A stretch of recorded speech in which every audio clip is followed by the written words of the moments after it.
Sohadagi raqamlashtirish ishlari 2021-yilda davom ettirilib, birinchi bo'lib o'sha yili tender platformasi raqamlashtirildi. Bu raqamlashtirish qanaqaki, tender komissiyasi kompyuterdan o'zining ishxonasidan o'tirib tenderga ovoz berish mexanizmi joriy qilindi.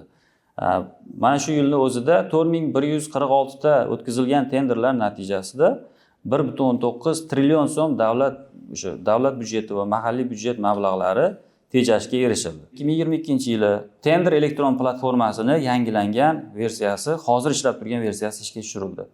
Bunda tender komissiyasining faoliyatiga mutlaqo barham berildi. Tender komissiyasiz elektron tizim avtomatlashgan tartibda inson omilisiz tenderlar o'tkazilishi boshlandi. Bundan oldingi tender deganini aytib o'tdim, 1 trilliondan ortiq va hozirgi inson omilisiz tender tizimimiz yordamida 246 trillion so'm davlat mablag'lari tejab qolindi. O'zingiz o'ylab ko'ring, bir vaqtning o'zida bu platformada shunaqa imkoniyat borki, bir vaqtning o'zida minglab tenderni inson omilisiz o'tkazish mumkin. 7 kishilik yoki 9 kishilik tender komissiyasi bilan buncha tenderni o'tkazishni hech qanaqasiga imkoniyat yo'q edi.